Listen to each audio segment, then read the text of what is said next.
安索克，你我曾同在军中共事，也算是有生死之谊。今天，我温归有2个请求，你能否答应呢？你答应了，我便投降。殿下请讲。1，我温归向昆弥投降，但我麾下几万兄弟归属右大将安索克管。你要带领他们去到边境抵御匈奴，你要替我照顾好这几万兄弟的性命。殿下放心，我安索克一定竭尽全力。第2，你要让全赤谷城的人知道，是右夫人解忧公主，她说服了我，是她阻止了这场叛乱，她阻止了这场战争。义不容辞。你答应了？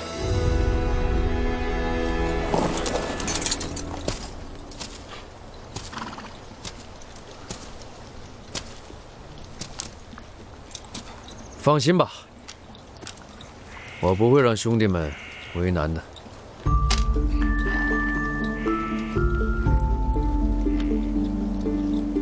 来，把我绑了吧。不必了，右大将，出了任何问题，我解忧一人承担。我会亲自带温归回去见昆弥。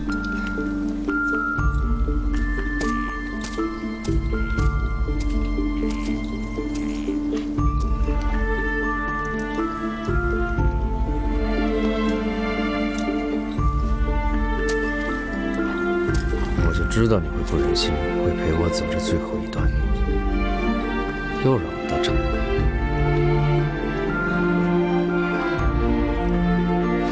我愿意让你得逞，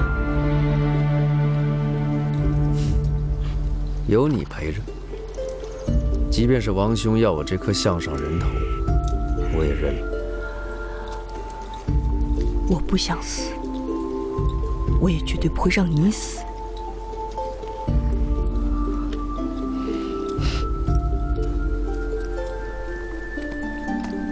怀殿下，你说如果昆弥不肯原谅温归怎么办？说不定还会连累咱公主呢。现在急也没有用，就算昆弥原谅温归，放过公主，可真正想害公主的人还在伺机而动。如果公主那么轻易就被害了，要你干嘛吃的？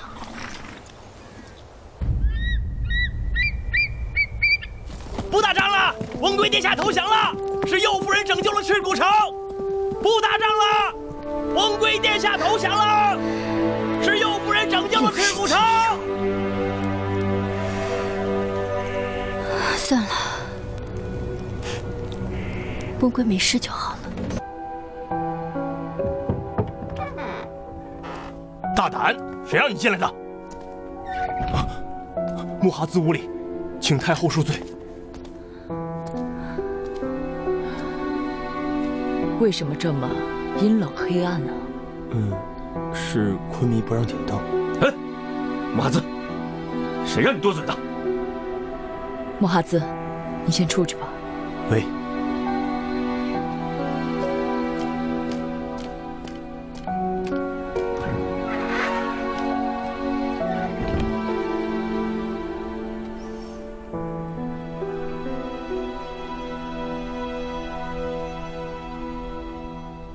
母后这么晚来，是有什么急事吗？温归投降的消息，你是怎么看的？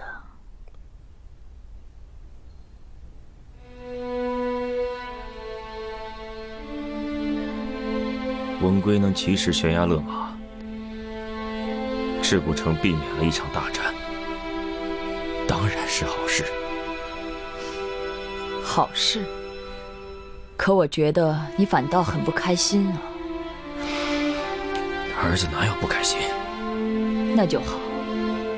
既然温归他投降了，罚自然要罚，但我看是不是可以从轻处理？不行。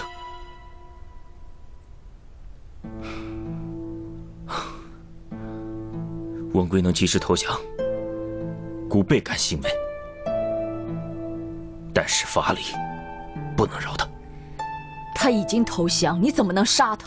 自古以来，犯上就是死罪。我要不杀他，我怎么服众？那你是因为他造反要杀他，还是因为解忧要杀他呢？母后，我怎么想的有什么关系？关键是温归，他犯的是死罪。当然有关系。现在我吴孙内有亲汉派和亲匈奴派的斗争，外有匈奴军队虎视眈眈。你若是明君，怎么可能因为一个女人而触杀良将呢？再说，温归他是你的弟弟。那您要我怎么办？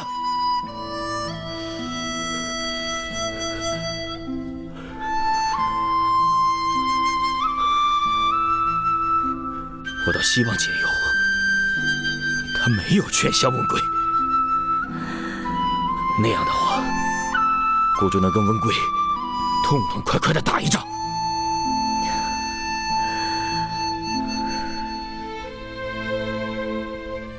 可是解忧，他竟然把温归劝降了，那可是温归呀！从小到大谁都不服的温归，他俩若无私情，温归怎么可能听他的？那你想怎么样呢？把解忧一起杀掉吗？你不是孩子了，怎么净说些胡话呢？不说解忧是大汉的公主，就凭她侄女兄弟之争，就已经赢了赤谷城上下的人心呢。你怎么可以无凭无据就说她和温归有私情呢？那我不管，反正温归我是杀定了。我是乌孙的昆明，我说杀谁就杀谁。至于解忧，我暂时不会杀他。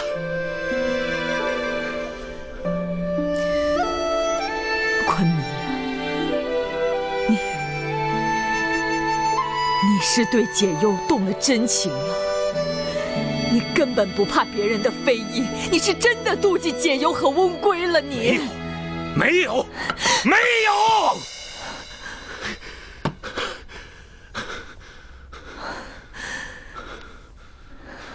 儿子，你听母后说，你怎么可以对一个汉人动真情呢？你忘了细君的事了。你动了情，最后伤的只能是你自己啊，儿子。你是君王啊，这些和亲的公主都只是君王间博弈的棋子，这你应该知道的。别说了，母后，你别说了。君须民，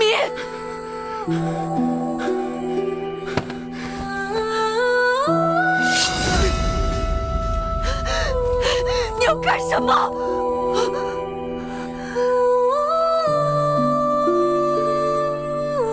母后，解忧和温归，他们的事是朝堂上的事，母后不要再管了。国自有定夺。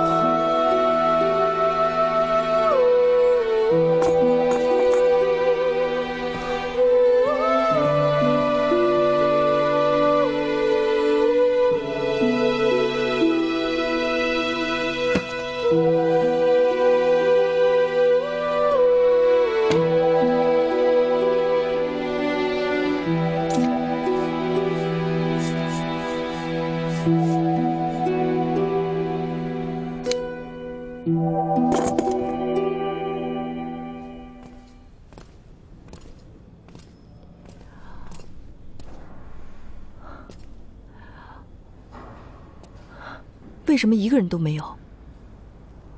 没有人，才是真的麻烦了。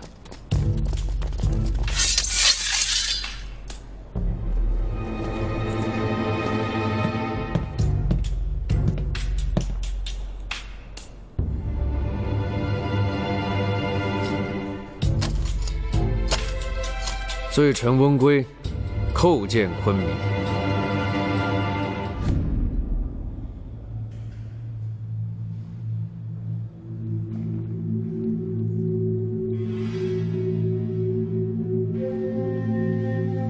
臣在边境得知右夫人被囚，因担心朝中有人故意破坏、挑唆大汉与乌孙的联盟关系，情急之下起兵赤谷。臣一心只为清君侧，为右夫人鸣冤，绝不敢有半点逾越非分之想。可是，臣发兵事时罪无可赦，所有过错，臣愿全部承担。这么说来，你想替右夫人鸣冤？回禀昆明，李陵突然来乌孙，此事实在蹊跷。右夫人并非莽撞之人，定不会贸然写信给李陵。此事定是匈奴人为了构陷右夫人，暗中设计。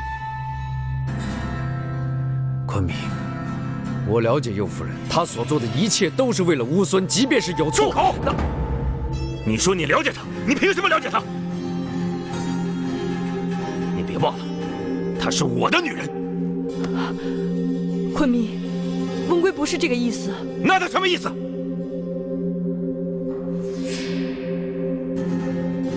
你还在这干什么？这是朝堂，你一个后宫妇人在此，成何体统？你不是说过劝降温归之后就自己回大牢吗？没答应过我，只要我能劝降温归，就赦免他一切罪过。我只是说考虑，没说一定。来人，传常山西侯。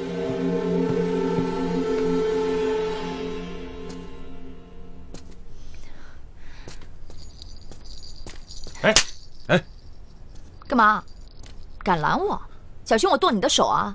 冯姑娘不要生事，昆明交代了，有人生事，杀无赦。我去！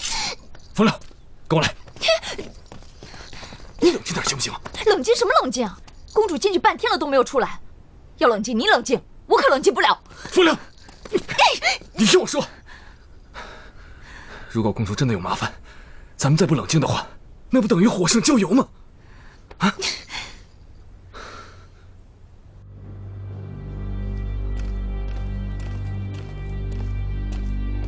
常山西侯到。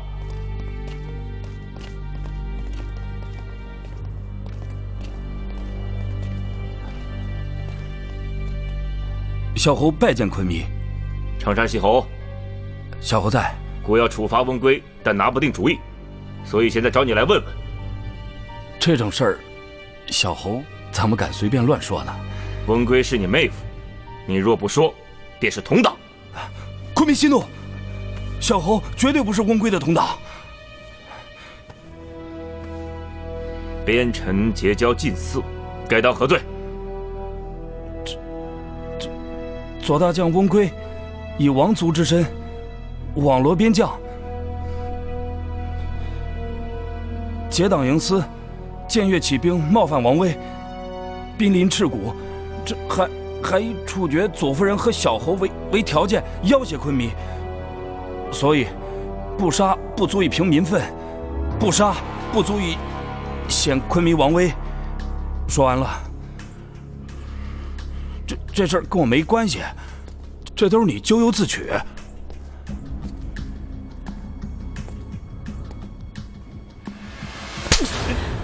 哎，右夫人，常山西侯，你可真是个卑鄙阴险的小人！闹够了吧？来人，把右夫人给我押回大牢。夫人，得罪了。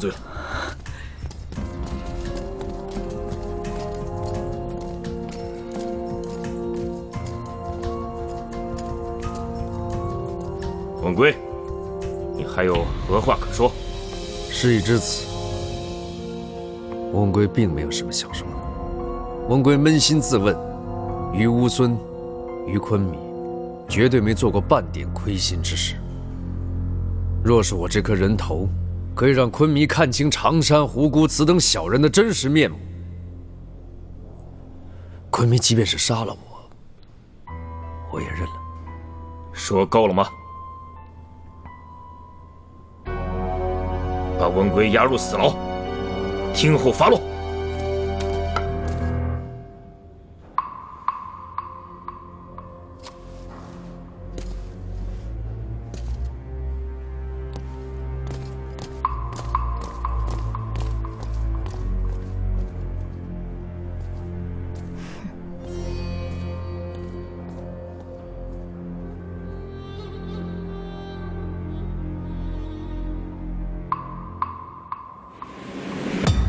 不知道怎么样了。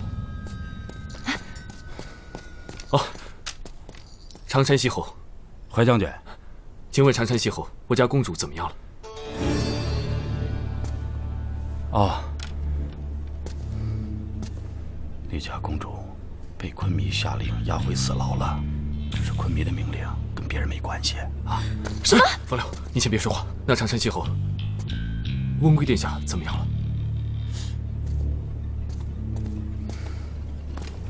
温贵殿下自然也被押回死牢，但这是昆弥的命令，没办法，一时半会儿。什么叫一时啊？风流，你们回去吧，在这等着也没用。我还有事儿，我先走了啊。不就是被关起来吗？反正我也习惯了。只是不知道那个大笨蛋怎么样了。我这一生实在遗憾，既不能跟解忧远走天涯，看来也没机会死在战场上。昆弥应该不会立刻处决他吧？呸！我胡说什么呢？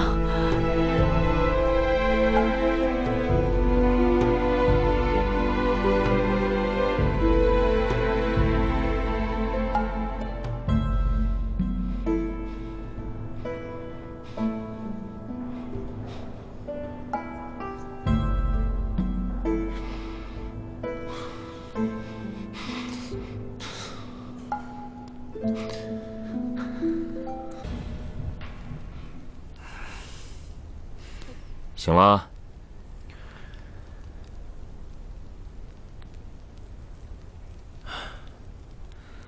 王兄什么时候来的？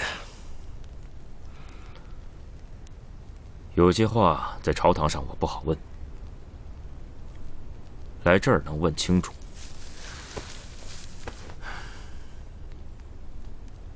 你问吧。你爱解忧，我没猜错吧？怎么，男子汉大丈夫，敢做不敢认呢？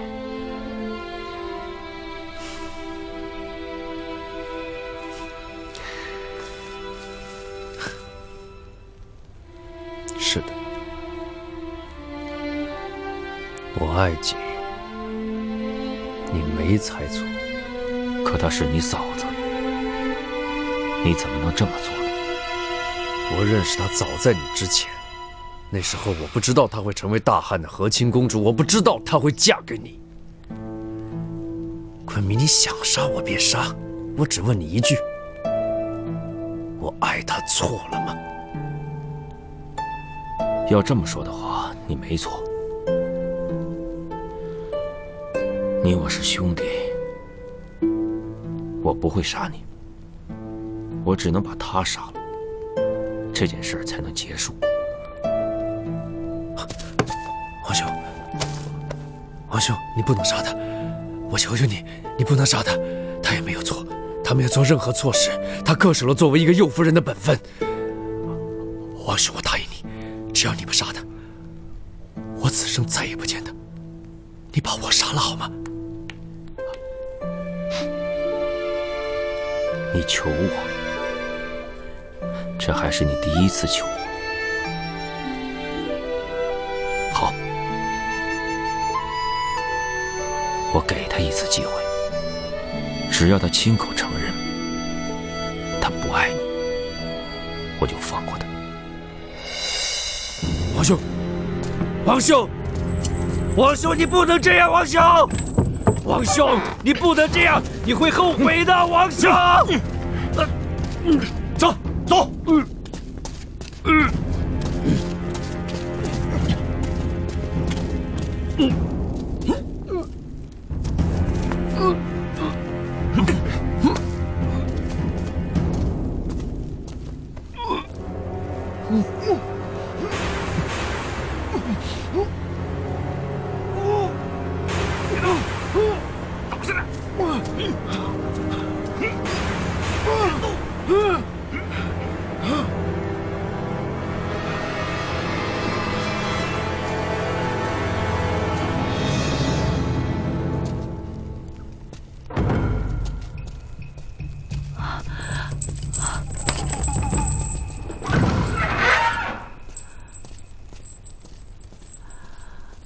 解忧给昆弥请安。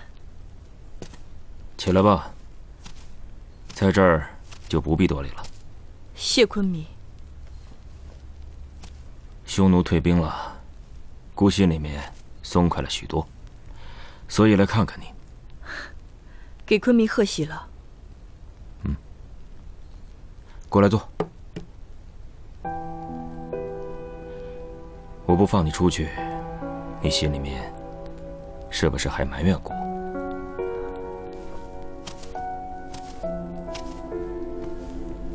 解忧不敢。解忧现在是戴罪之身，就算昆弥宽恕我，我也不敢肆意妄为。大单于退兵可是左夫人的功劳。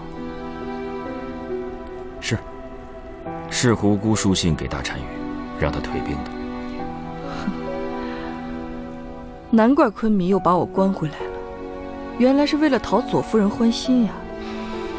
你这么说，看来你心里还是埋怨我。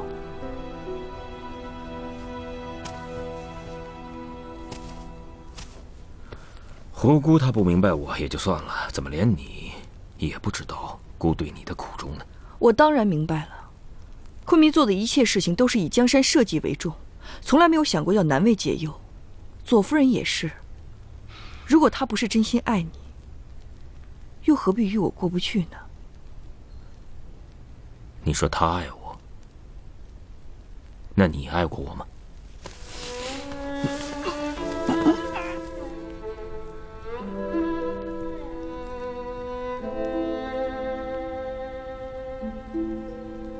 解忧，我问你，自你从长安到乌孙之后，姑待你如何？昆弥待解忧很好。那你知道我是怎么看待你的吗？解忧不敢妄自揣测昆弥的心意。那好，今天我就告诉你。当你刚到乌孙的时候，我只把你和胡姑当作是制衡大汉和匈奴的工具。姑早就决定，对你们俩任何一个人都不能动情。我就想着，也不打算动情。我只想把你们两个的关系处好。为这件事儿，我是费尽了心思。可是不知道什么时候，竟然对你动了情。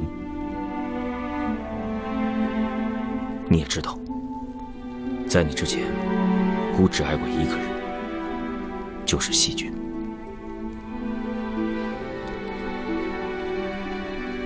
姑失去他那天，姑也失去了自己的孩子。但那以后，我就决定不再去爱任何人，因为我怕同样的事情会发生。可是没想到，所以那天你失去孩子的时候，我心里比你更难受。不是为了孩子，是怕失去你。你现在知道，在我心里你有多重要。这话我没有对任何人说过，以后我也不会对任何人提起。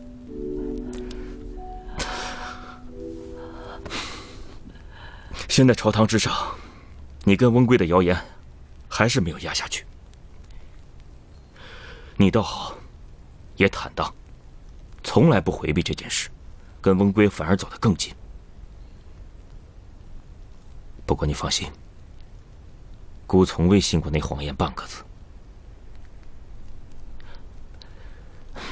因为我知道你是个聪明人。不会这么做的。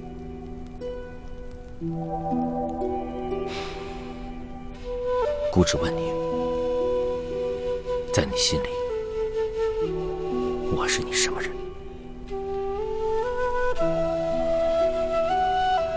昆弥是乌孙的君王，还有呢？是解忧的夫君，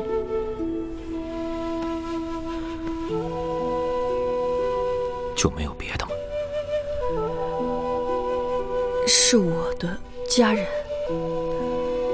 亲人。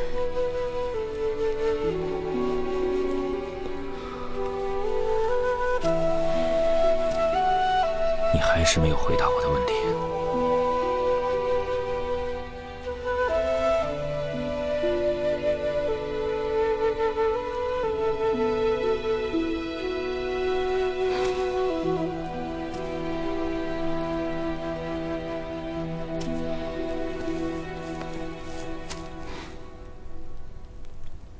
我换个方式问你，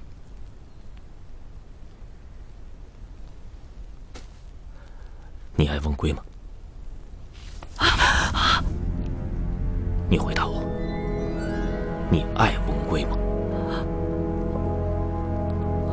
你爱他，我要听实话。你最好想清楚再告诉我，你是爱他，还是爱我？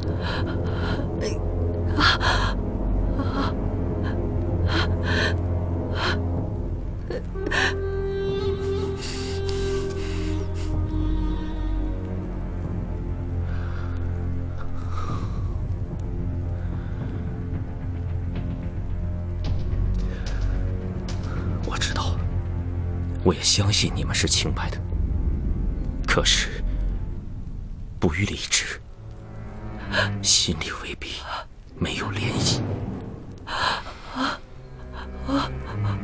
你告诉我，你爱不爱他？你告诉我！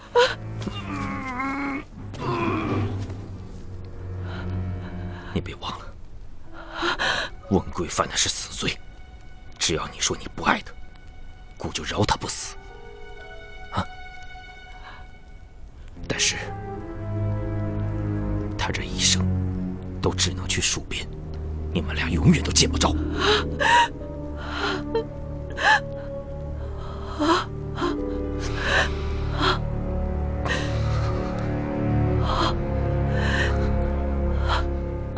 解忧，我告诉你，我这一生没有对任何一个人有这样的耐心，细菌也没有。你告诉我，你爱谁？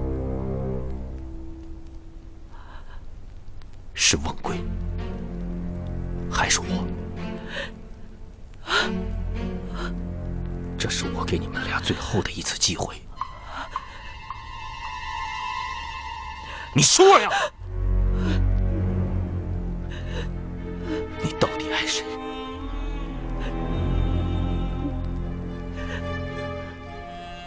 你说呀！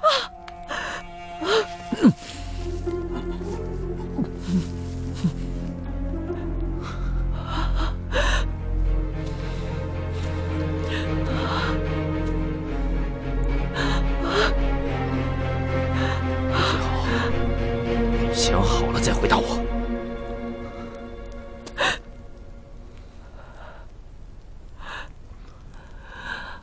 昆弥，我不想欺骗你，更不想为了苟且偷生而欺骗你。我以为翁归也不希望解忧说谎。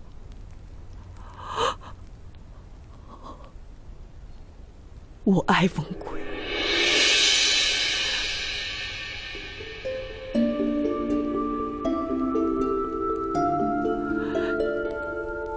在我遇到昆弥之前，我已爱上翁归。我以为此生此世，除了翁归，我不会再爱其他任何一个男人。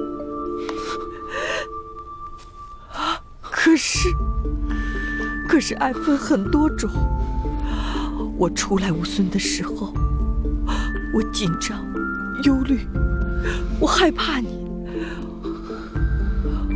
我也并不认为在这场婚姻里，我可以得到你的宠爱，我可以幸福。我以为更多的是刀光剑影，是尔虞我诈。但是渐渐的，我发现昆明是一个重情重义、宽厚仁慈、温暖的男人。但是因为我的过错，我丢掉了我们的孩子。我方才明白，昆明如果不爱我，怎会对我如此宽容？我也曾想过，如果我没有遇见翁归，我定能好好的爱你。别说了，昆明对解忧有恩，解忧对昆明有情，这一份情是恩情。我说别说了。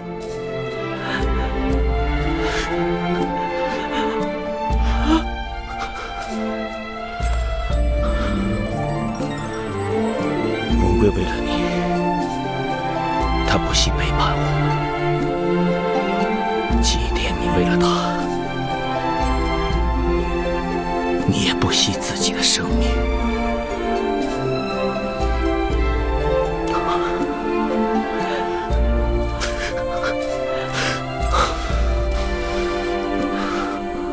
解忧自知是没有活口，但如果可以化解你和翁归之间的矛盾，解忧愿付出我的生命。你知道吗？你这么做，只能让我更恨翁归。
谁呀？谁呀？谁在笑？笨蛋！连我的声音都听不出来了。翁归，翁归，翁归，你一直都在。是。当我跟昆明说的话，你都听见了。我都听见了。你这个傻瓜，谁让你这么回答昆明的？你有没有想过后果啊？翁归，如果一定要死，我求你死在我后面，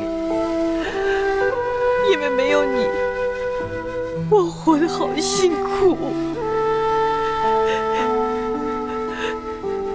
笨蛋，要死一起死。你后悔吗？我不后悔，不后悔。我也不后悔。来，把你刚才跟昆明说的那些话再说一遍。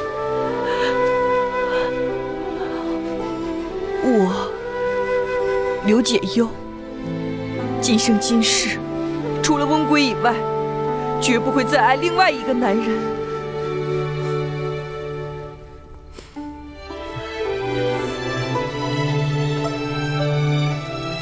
温归，温归，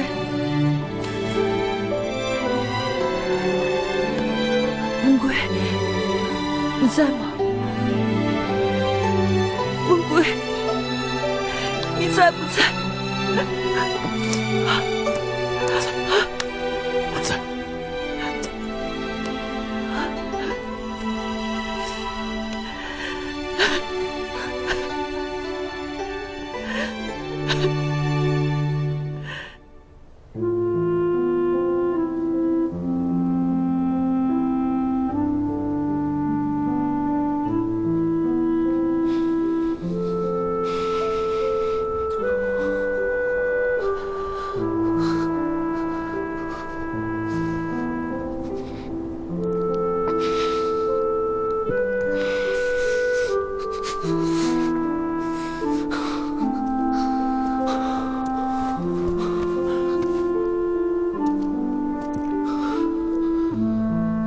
昆明，上面风太大了，咱们还是下去吧。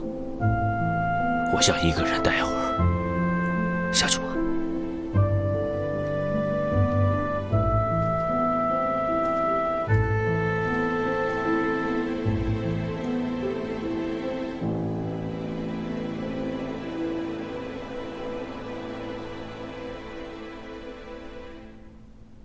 公主，今天可还有头疼发作？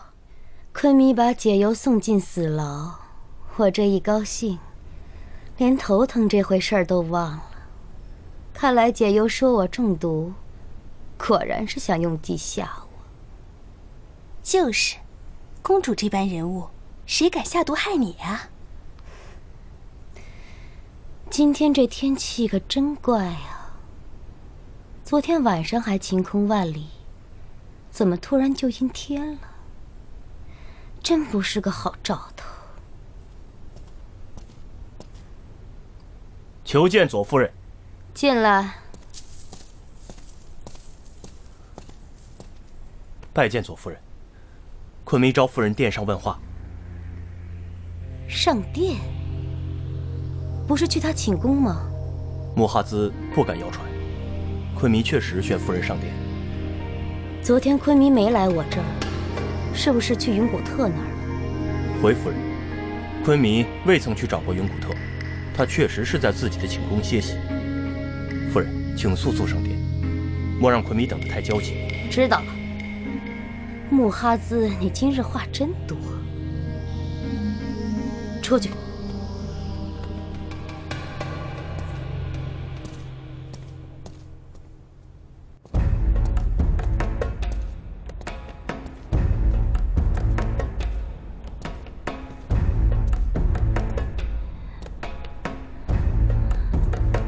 虎姑，虎姑，虎姑，昆弥，您这是干什么？你在给大单于的信里到底写了什么？昆弥，你吓到虎姑。说。我说，温归叛乱已平息。让父王退兵。我看不止这些吧，你的信里还另有玄机。昆弥，这是什么意思？你父王并未退兵，而是率兵直奔我乌孙边境而来。那律侯正率领温归旧部和他对峙。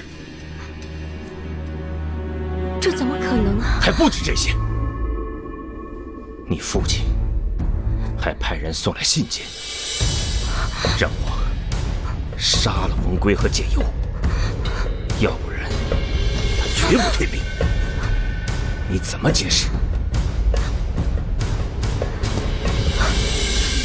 昆弥，虎姑真的写信给父王了。那信里说了什么？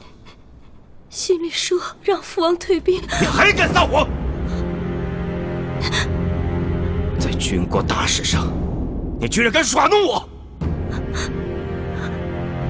昆明息怒，后姑是昆明的女人，后姑也是把乌孙当成自己的家，我怎么可能干出这样的事情呢？你怎么了？最近一直头痛，也不知道得了什么病。你说你头痛，什么时候开始的？你怎么不早说？昆明，我真的写信给我父王了，请你相信我。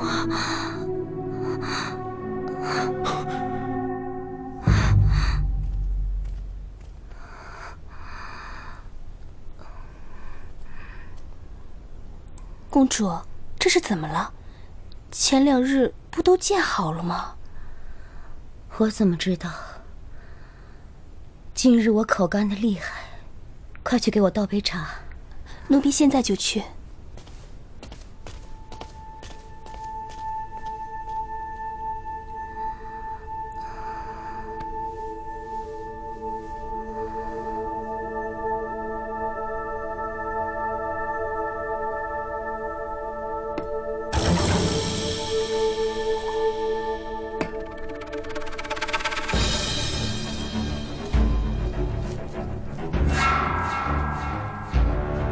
你干什么呢？公主，公主误会了，顾瑞亚没有要害您呢。来人，把这个贱人给我拿下！侯爷，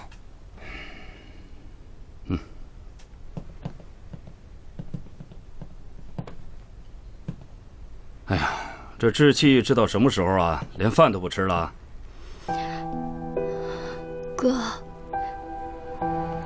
阿依拉求你救救翁贵。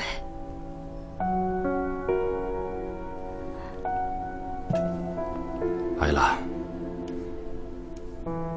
当初翁归在昆明那儿口口声声要置你哥于死地，谁救你哥了？啊？可她是你妹夫，你要是不喜欢她，不想救她，当初为什么要把我嫁给她呢？当初他是乌孙的左大将，昆明的王帝。现在人在大牢里，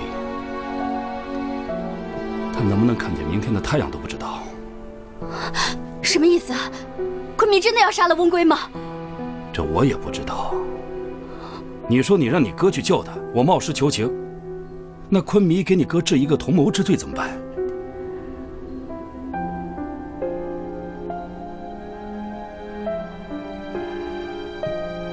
都怪那个刘解忧，要不是他，翁归怎么会抛下我去起兵造反呢？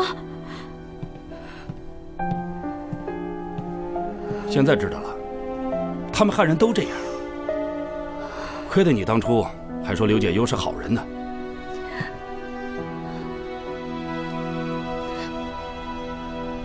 哥，要不你去求求左夫人？求左夫人？左夫人和翁归还有昆明自幼相识，肯定感情非同一般。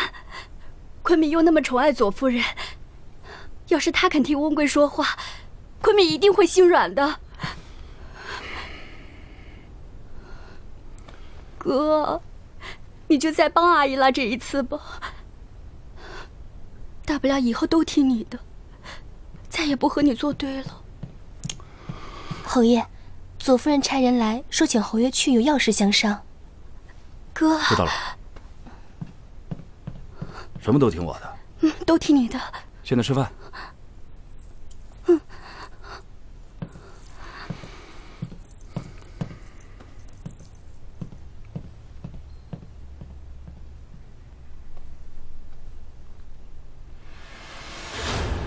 古瑞亚，我再问你一次，究竟是谁指使你给我下毒的？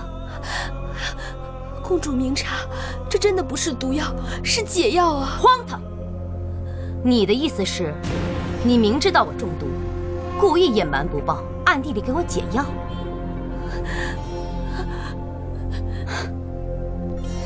真是天大的笑话！没想到我防来防去，竟然没有防住你啊！公主，古瑞亚不敢。古瑞亚对公主是一片真心，从来没有想过要害公主啊！你可以不说，我会奏请父王，把你的族人都抓了去，到底要看看你们的阴谋。公主不要，公主不要啊！左夫人，常山拜见左夫人。哎，这是怎么了？侯爷来的正好，要不是我亲眼看见他给我下毒，怕是要死的不明不白了。哦，夫人，小侯正有要紧的事儿跟夫人说，这事儿跟古瑞亚没有关系。把他拉下去。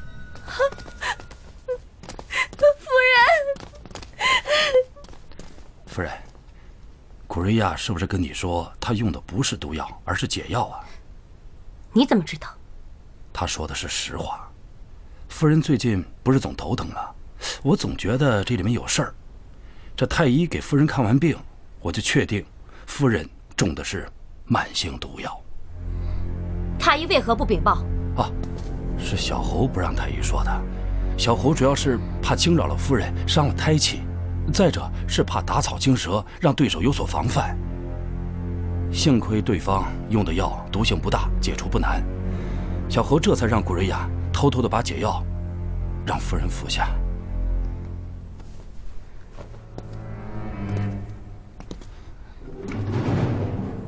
这么说，你们是一番好意？不是，小侯这么做都是为了夫人着想。放肆！这么大的事为何不禀报？夫人，息怒，小侯这么做确实欠考虑，但是小侯对夫人的一片忠心，苍天为证，下回小侯真的是再也不敢。行了行了，查到真凶没有？暂时还没有，但是小侯觉着这事儿跟解忧他们一票人脱不了干系。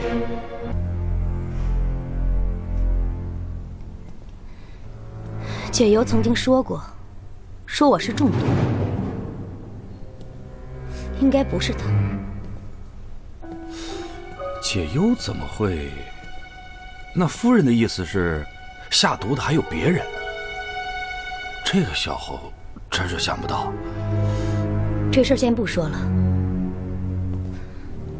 还有一事我想不通，为何父王还不退兵？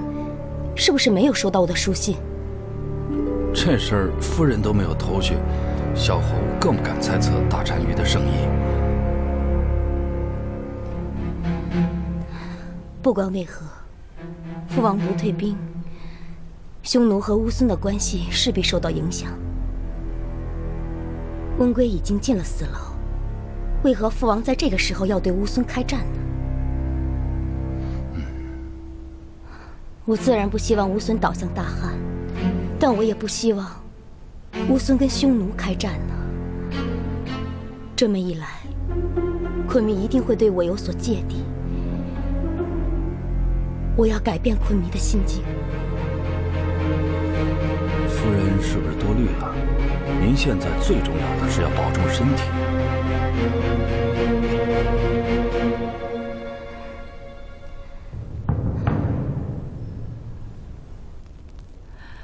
这次算是把昆明的心都伤透了。只是事到如今，也没有什么好怕的。怀大哥，你最了解我，我绝不会为了苟且偷生而说谎。把心里想说的话都说出来了，倒也轻松。那温归呢？今天一早被带走了，我想应该还是在这死牢之内，可否帮我打探一下？好了，算我没说。公主，这一次是昆迷特准我来看你的，也许就没有下次了。我现在正想尽一切办法救你出去，所以在这个时候，你千万不能做出什么傻事来。昆弥正在气头上，你如何救我？我已经给皇上写信了，但是他肯不肯帮忙我还不知道。如若不然，我就是万死也要救你出去。不可以，绝对不可以这样。你帮我照顾好冯辽和阿才就好了，不要像我这样做傻事，不然我死也不会原谅你。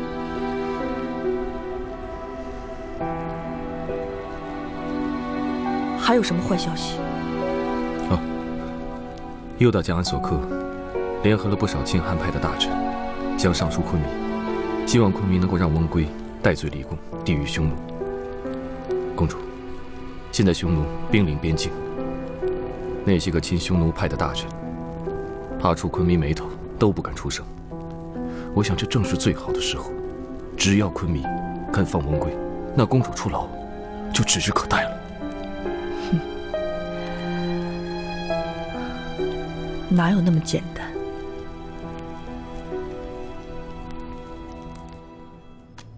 臣奏请昆明，现在大敌当前，唯有温圭能退匈奴。我等愿意替温圭担保，恳请昆明准温圭戴罪立功。恳请昆明赦免温圭，此事万万不可。常山，你这个小人，你反对温圭带兵，难道你有胆量对抗匈奴不成？小侯是不会带兵，但是赦免温圭万万不可。万万不可，有何不可？常山，你向来亲近匈奴，如今匈奴欺我边境，我看你还有何话说？这里边肯定是有误会。什么误会？你分明是公报私仇。你是怕赦免了温圭以后，对你不利。大陆，你怎么能这么说小侯呢？现在放温圭，实属不妥呀。有何不可？行了，别再说了。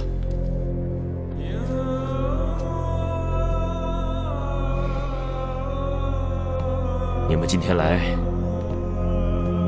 是不是都是替温圭求情呢？啊？好，那好，姑就告诉你们，温圭定战不胜。谁要是替他求情，谁就是他的同党，与温圭同罪。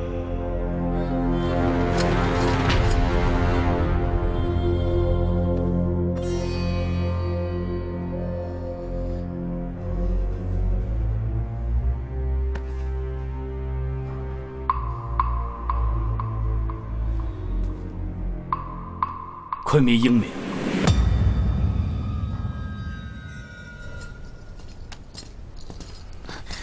怎么样？昆明怎么说？在下实在是不解。不解什么？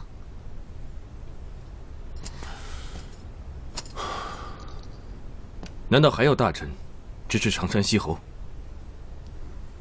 在朝堂之上，我们这些请愿的大臣占了绝对的多数，可是不知道为什么，昆明他……你不知道就完了。我们家公主怎么办啊？还有，昆明让我转告二位，从今往后不许再去探望右夫人。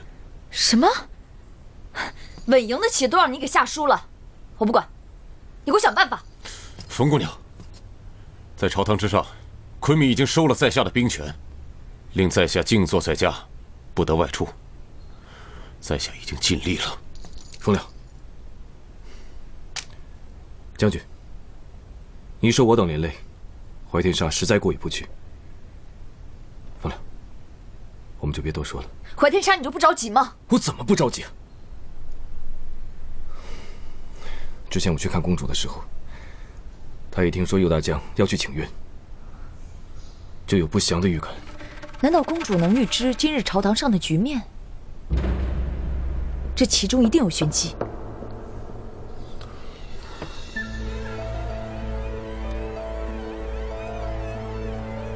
夫人，这回真是把我吓坏了，我还以为自己死定了呢。你还信不过我吗？只要你上殿反对赦免温圭，就必胜无疑。小侯只是不明白，这满朝文武都替温贵说话，这亲匈奴派的大臣们没有一个吱声的。我是势单力薄，怎么看都没胜算呢。要的就是势单力薄。你想想，昆弥最恨大臣拉帮结派，今日右大将他们10几个人对你一人，你说，昆弥会同情谁？我明白了，但这也不足以让昆弥震怒啊。现在火已经烧起来了，我们只需火上浇油。哎，夫人，我想起来了，那个时候穆哈兹给了昆弥一个纸条，难不成是夫人写的？没错，我只写了温归结党4个字，就足以让你成为朝堂上的胜利者。温归结党，夫人这招真是太妙了。这右大将他们越是占上风，就显得小侯越是可怜，那昆弥就会怀疑右大将他们跟温归是同谋。夫人，我现在对您佩服的是五体投地，这一来温归恐怕就死定了。我本不想将温归置于死地，毕竟我们有少年时的情谊。只可惜时移世易，为了乌孙和匈奴的大局，我别无他法。夫人最近心软了不少，是不是因为怀了小王储的关系？夫人，这明枪暗箭的死斗里，多愁善感是万万使不得的。我自有分寸。说起小王储，我倒想问问你，给我下毒的人查到了吗？尚未查实是解忧所为，但夫人上次说下毒的人还有他人。小侯这点不明白，在赤谷城里，除了温归和解忧，还会有谁动这个心思呢？这动机何在啊？这个我也不知道。现在重中之重，就是让我顺利诞下小王储。然后，再弥补昆弥对我的误会。说起来，你的解药真是有用，我今天头疼都没有犯过。夫人的健康是小侯最大的心愿。那个古瑞亚她，把她放出来吧，你去办吧。喂。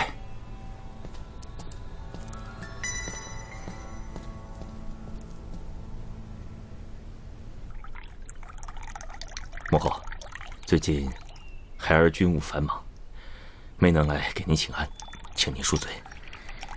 军务是正事，耽误不得。同样，你的善事也不能耽误。我可是听莫哈兹说，你最近2日的善事都原封不动端回了后厨，这可不行啊！哎，这孩子真是多嘴。来，母后。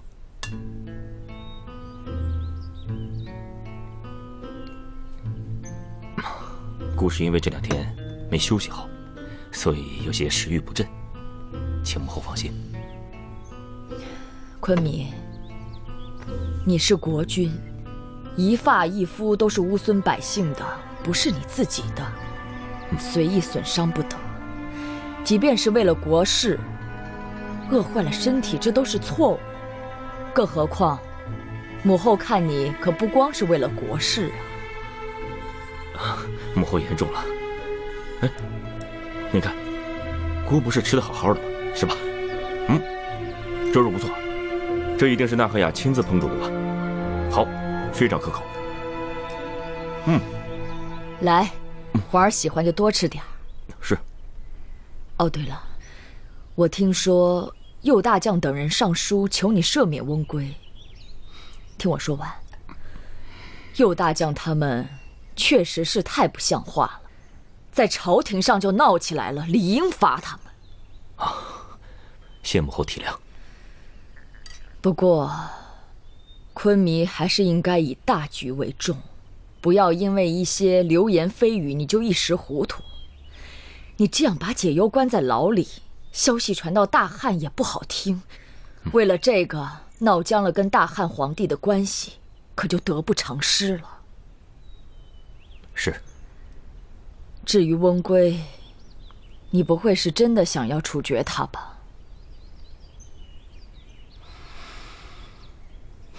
姑现在想不出让他继续活下去的理由。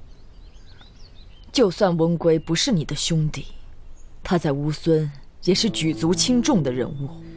右大将肯联名为他求情，便可见一斑。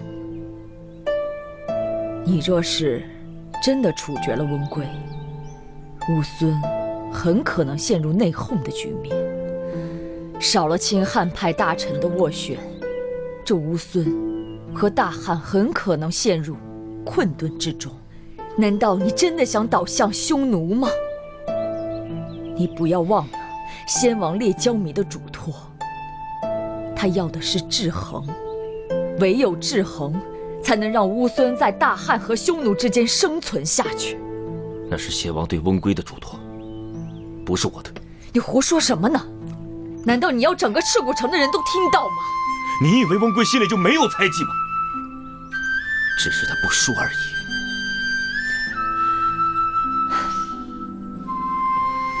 尘埃已定，坐在王位上的是你，而不是温归。所以他必须死。纵然他是我的兄弟，可他这次挑战王权，罪无可恕。从前你对温归不是这样的，他就是惹了再大的祸，你都会原谅他的。可这次不一样，他不单谋反，而且还跟我的右夫人有私情。你给我醒醒可不可以？你爱解忧吗？你根本就不爱，你只爱死去的细君。解忧对你来说只是细君的替身而已。母亲，你别说了，你根本就不了解皇儿。我是你的母后，我当然知道我的皇儿。你渴望王位，想让乌孙兴旺不衰，这才是你，这样的你才会幸福，对不对？那是你想要的，并不是我想要的。说实话，我现在后悔占着这个王位。如果我没有那么做的话，我现在也用不着整天在朝堂上跟那些亲汉派和亲匈奴派斡旋，我也用不着跟我的兄弟反目成仇，更不会失去我的爱人。